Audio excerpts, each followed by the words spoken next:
샬롬, 살아있는 갈대 6번째. 서양 국가들이 다른 나라를 사심없이 대한 적이 있었던가?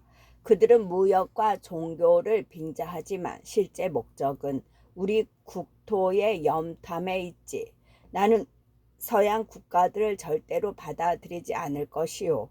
이라는 신중하게 말을 이었다. 마마, 아레옵기 황공하오나 최근 서양 국가에서 돌아온 일본 외교 사절은 일본 왕에게 이렇게 아뢰었다 하옵니다.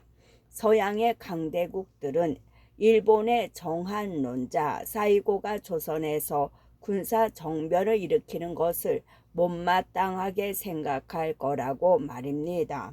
결과적으로 서양 국가들이 우리를 구원한 셈이옵니다. 중전마마.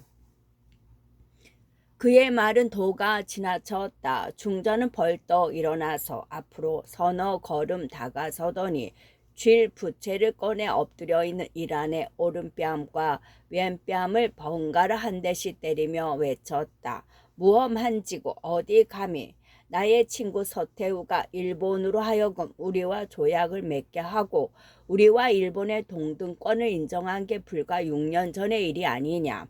우리를 구한 나라는 서양이 아닌 중국이다. 이라는 더 이상 참을 수 없었다. 그는 지엄한 중전 마마의 앞이라는 사실을 잊었다. 그는 머리를 번쩍 들고 중전을 똑바로 쳐다보며 방이 쩌렁쩌렁 울리도록 큰 소리로 외쳤다. 친선 조약이라고요? 친선 조약? 그것은 말장난입니다. 무장한 400명 군대를 끌고 온 사신이 우리에게 강요한 것입니다. 그로 인해 일본은 우리 국토에서 특권을 갖게 되었습니다. 일본이 대만을 침략하고 유구섬까지 삼켰는데 이제 우리가 어떻게 청나라에 의지할 수 있겠사옵니까? 그 말을 듣고 중전도 크게 소리쳤다. 그대는 이해하지 못하겠소. 우리는 나라가 적고 수가 적기 때문에 공격을 받고 침략을 당하는 것이요. 청나라가 우리의 종주국이 아니라면 우리는 온갖 방식으로 침략을 당할 것이요. 우리가 대국과 지내야만 자유와 독립을 누릴 것이요. 그 대국은 노서야도 일본도 아니고 미국, 절대로 미국도 아니오. 그것은 결탄코 청나라일 수밖에 없소. 이때 그는 말문이 막히고 화가 나서 그 어느 신하도 이전에 한 일이 없는 행동을 했다. 그는 물러가라는 말씀이 없는데도 중전에게 등을 보이며 그 자리를 물러나왔다. 그가 머리를 높이 쳐들고 성큼성큼 궁전을 물러나올 때 그의 심장은 터질 듯이 뛰었다.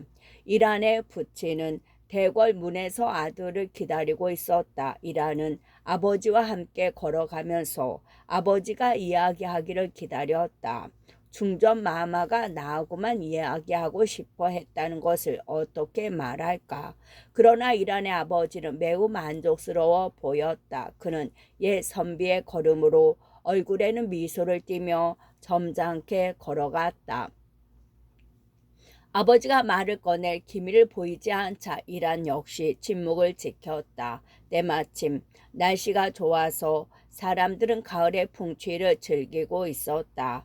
겨울이 눈앞에 닥친 지금 이렇게 좋은 날은 별로 남아있지 않아서 다 소중했다. 시골집 살인문 앞에 있는 감나무에는 붉은 감이 주렁주렁 달렸고 시장에 나갈 감은 바닥에 쌓여 있었다. 어린 아이들은 감을 실컷 먹어 볼에 단물이 잔뜩 묻어 있었지만 아무도 나무라지 않았다.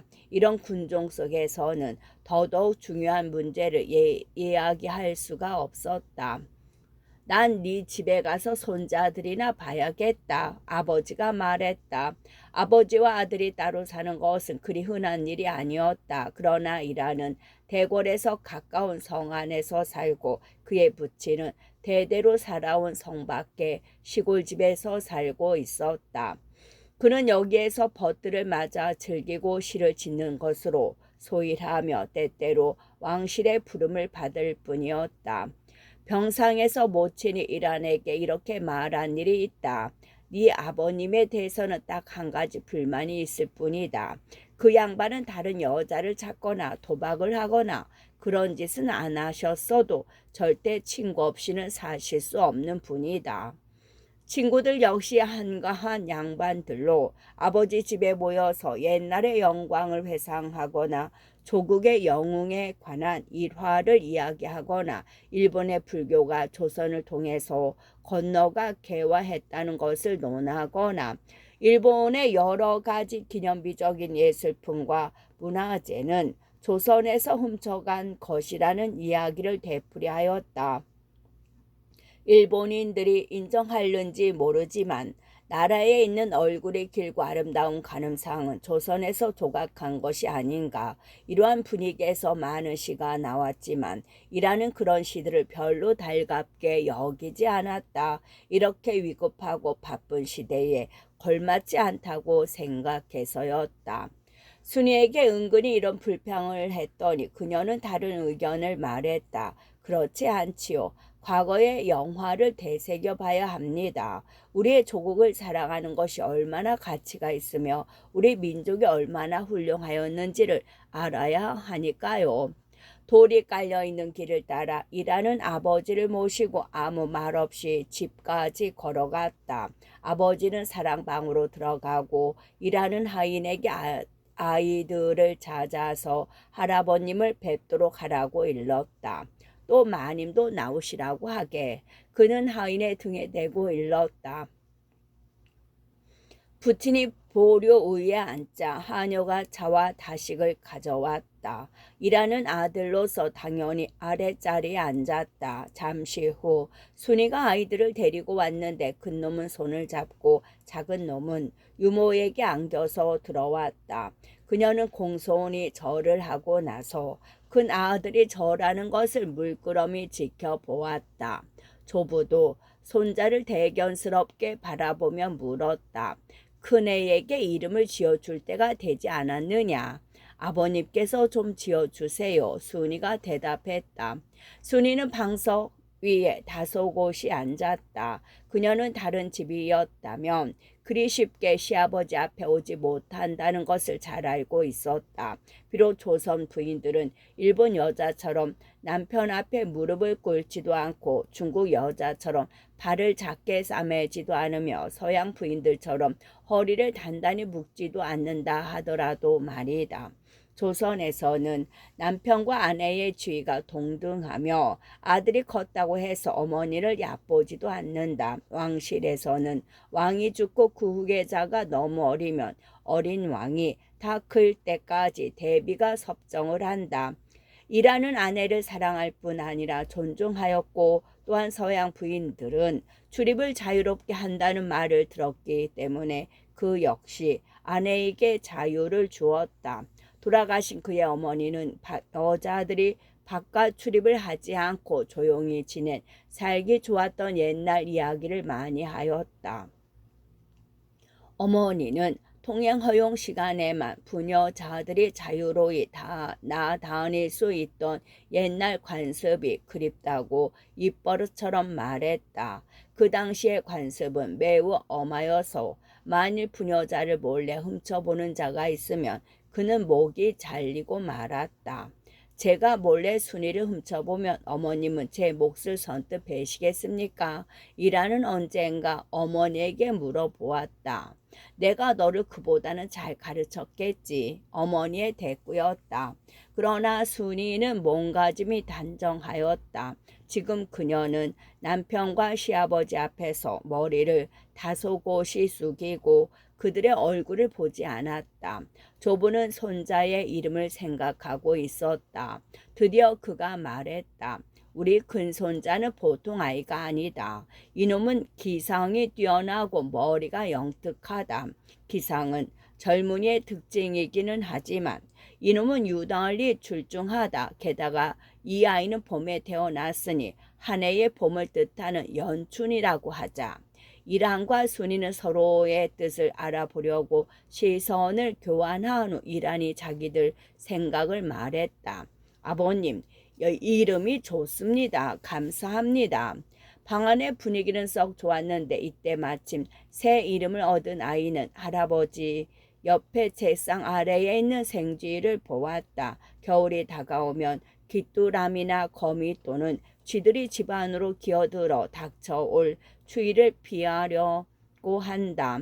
귀뚜라미나 거미는 별로 해가 되지 않지만 쥐는 해로웠다. 또 사람들은 계집아이가 쥐와 함께 놀게 되면 밥을 제대로 못 짓게 된다고 믿었다. 그러므로 하녀들은 쥐를 보면 언제나 내쫓아 버렸다. 책상 밑에 도사리고 있는 쥐를 본 어린아이는 큰 소리를 지르면서 손가락으로 그 쥐를 가리켰다.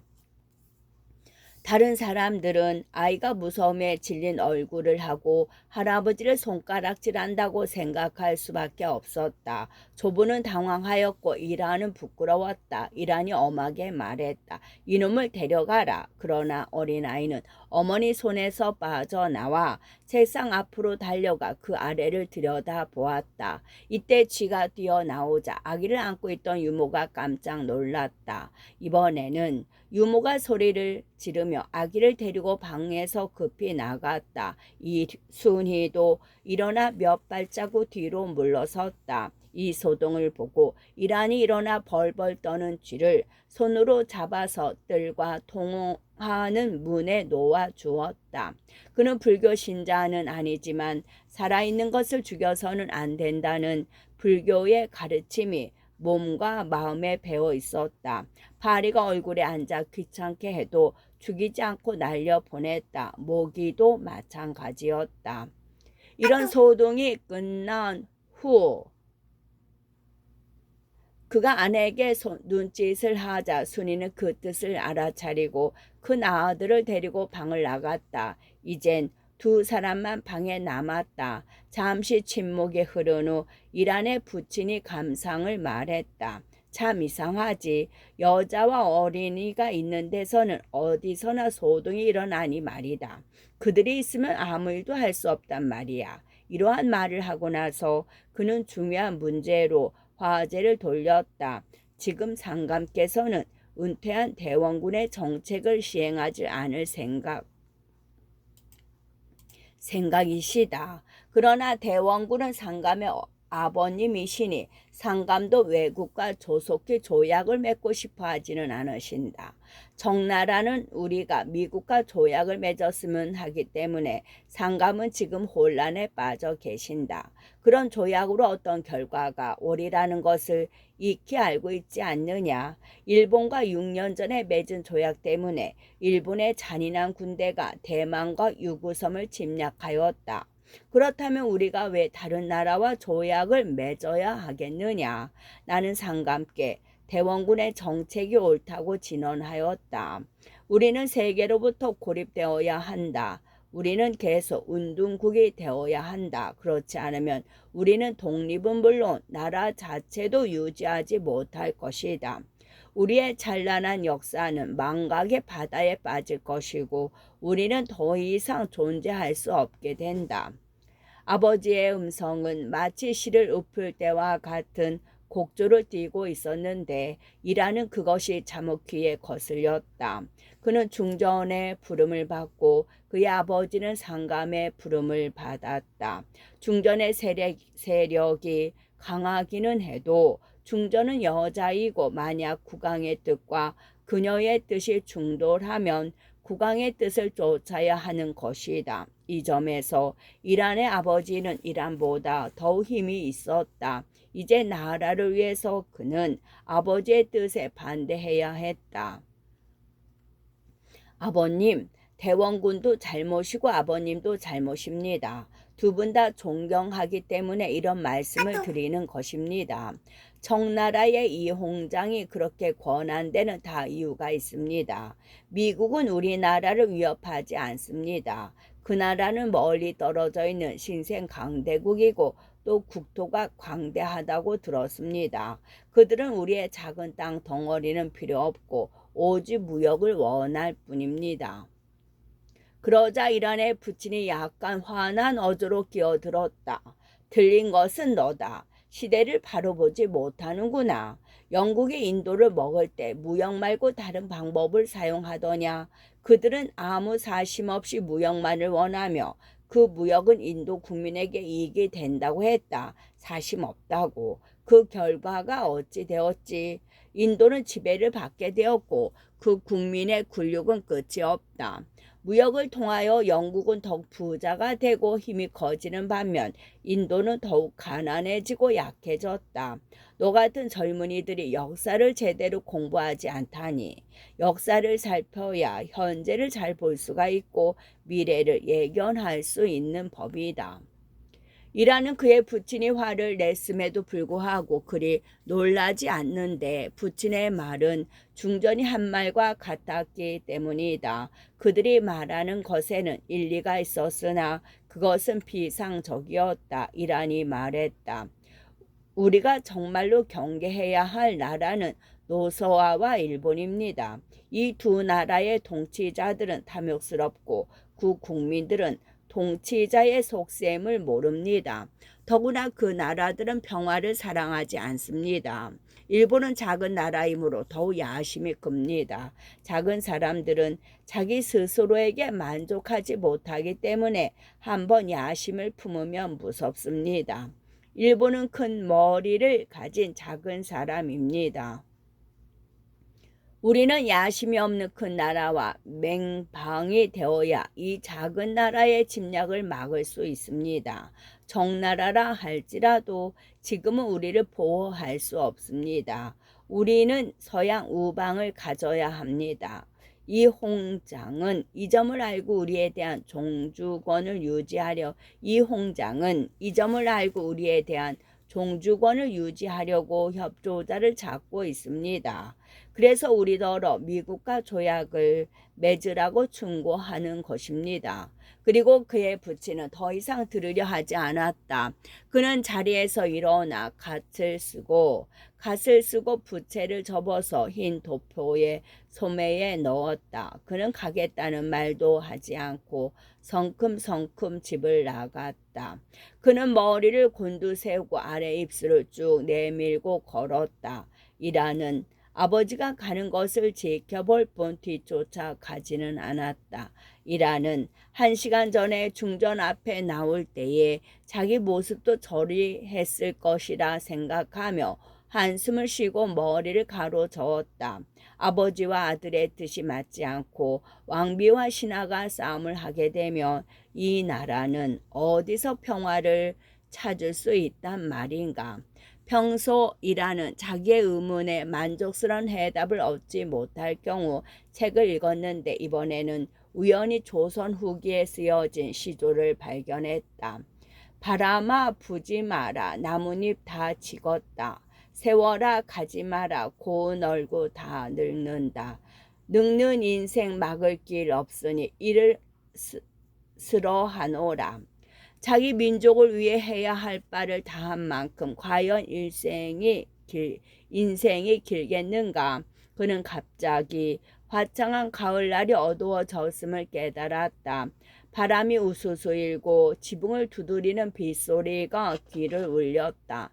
미안해요. 순이가 말했다. 조용한 밤이었다. 아이들은 잠들고 문은 다 잠겨 있었다. 이란이 겉옷을 벗자 아내는 옷을 잘 개어 장롱 속에 넣었다. 미안하다고요. 그는 되물었다. 오늘 아침에지? 그리고 그네 말이에요. 아, 나는 벌써 잊어버렸어. 이라는 흰 명주로 만든 네이가 나올 때까지 계속 옷을 벗었다. 그리고는 아내가 잠옷을 꺼내놓자 그걸 입었다. 그러자 아내가 살며시 물었다. 요새 밤낮으로 어떤 생각을 하세요? 당신이 우리를 보고 있을 때도 생각은 딴 데가 있는 것 같아요. 저는 우리 큰애가 왜 그렇게 자주 심술을 부리는지 생각해 봤어요. 아인 당신을 신처럼 믿고 있답니다. 그런데 당신은 그 애에게 말을 건네시지 않아요. 저에게조차 기껏 하신단 말씀이 시장하다거나 목마르다거나 뭘 해달라거나 그런 것들 뿐이시잖아요. 아내의 말이 옳았고 그도 이를 인정했다. 그러나 자기의 우울한 예감을 어떻게 아내에게 설명할 수 있겠는가? 아니, 어떻게 하면 그 느낌을 자신에게조차 설명할 수 있겠는가? 그는 어깨 너머로 아내에게 웃음을 던지면서 미닫이 문을 열고 나왔다. 정원은 가을 달빛을 듬뿍 받고 있었다. 거의 보름달이었다. 하인들이 도적을 쫓기 위해 석등에 불을 켜 놓았지만 달빛이 너무 밝게 빛나고 있었다. 그는 돌담 위로 도시를 둘러싼 높은 산들을 바라보았다. 거친 산 봉우리에는 달빛에 반사되어 부드러운 빛을 품고 있었다. 다시 그의 가슴은 조국에 대한 사랑으로 벅차올랐다. 그의 아름다운 조국은 삼면이 바다로 둘러싸여 있고 북쪽으로는 백두산이 장벽을 치고 있으며 남북을 관통하는 산맥이 길게 뻗어 있다. 이 산맥 속에 금, 은, 그리고 다른 광물이 얼마나 많이 숨어 있을까? 오랫동안 사람들은 한강에서만 금을 채취했어도 그 양은 끝이 없지 않았던가. 서양에는 사람들이 산을 파서 생긴 굴이 있다는 걸 읽은 적이 있고 거기서 자연 속에 파묻힌 금은 보화를 파낸다는 것도 알고 있다. 이 나라의 풍부한 자원은 이제껏 개발되지 않은 채 햇빛 보기를 기다리고 있다. 산맥과 산맥 사이에는 비옥한 골짜기가 있고 굽이굽이 흐르는 강의 유역에는 들판이 있는데 남녀노소 할 것 없이 이 들판을 원시적인 도구로 힘들여 경작한다. 계절은 쉬지 않고 바뀌어 봄에 뿌린 씨앗을 가을에 주수하는데 이건 역시 소중하다. 농사일에 대해 그는 대충 알고 있었으나 부친의 집이 있는 곳 이외에 먼 시골까지 가보지는 못했다. 그는 선비의 아들이었고 노동을 해본 적이 없었다. 김씨 가문은 토지를 많이 가지고 있었지만 그는 이 땅을 조금도 부끄럽게 조금은 부끄럽게 생각하였다. 왕실의 환심을 사지 못했거나 부정부패, 고리 대금업이 아니었다면 김씨 가문이 어떻게 축제할 수 있었겠는가? 그의 아버지까지도 그런 일을 하였다. 그가 창문에서 돌아서자 뒤에 순이가 서서 기다리고 있었다. 그녀의 고운 얼굴은 걱정에 잠겨 있고 흰옷은 날씬한 몸매를 감싸며 안개처럼 잔잔히 흔들리고 있었다. 그는 말을 하려다 끊었다. 순이는 속삭이듯 대답했다. 그는 아내가 무엇을 바라는지 알고 있었다.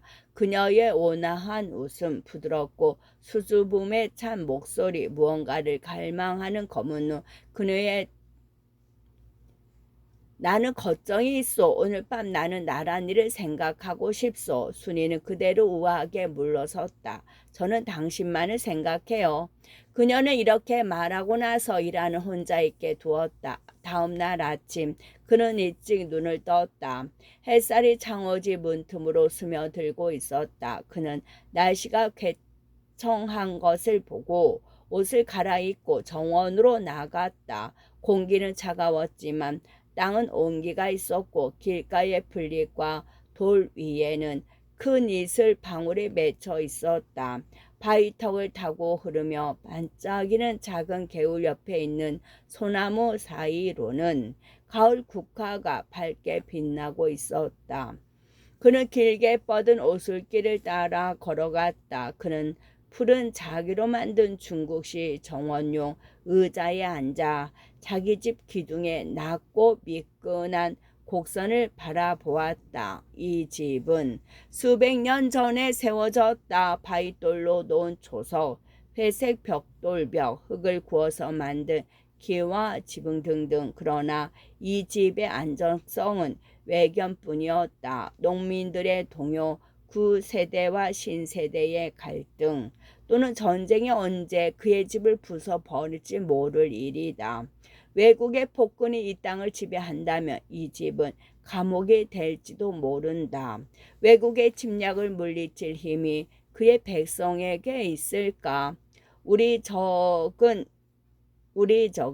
우리 손으로 막아야 한다. 옛 친구인 청나라는 너무 쇠약해서 자기네 백성도 보호하지 못하고 노서아와 일본은 서로 으르렁대는 적국일 뿐이다.